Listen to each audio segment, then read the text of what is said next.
tiekamies atkal 11. datumā, kā jau tas pieņemts. 11. Datumā. Šodien. 11. datumā. Nav 11. Pēc māju kalendāra ir 11. datums. 11. terpentīlis. Tas ir 3. gada mēnesis. Es pastāstīšu nedaudz par māju kultūru. Tātad mājiem patika ziloņi. Varbūt var parādīt ziloņus. Es redzu ziloņus. Katrs zilonis bija gada laiks, kā jūs varat jau noprast pēc tā, ka viņi ir 4. Tātad pavasaris. Smuks it kā jau uzfrišinās, bet nav vēl gluži tik košs un skaists kā vasara. Lūdzu, rādi ziloņus. Skatītāji būs nesaprašanā. Tad nāk drūmais rudens, un viņš ir tiešām pelēks un drūms, un tad tev liekas jau, ka sliktāk viņš nav, kur tad nāk pilnīgi melns un garlaicīgs ziema. Melna garlaicīga.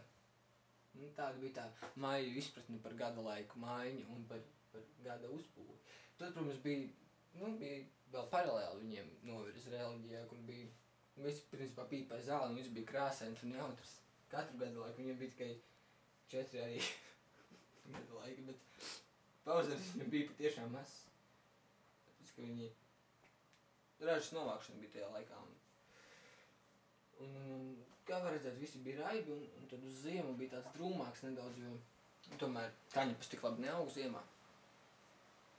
Tas tāds īsts ieskats māju kultūrā. Paldies, ka pievienojāties. Tiekamies nākamnedēļ atkal raidījumā. Runāsim par actekiem. Paldies!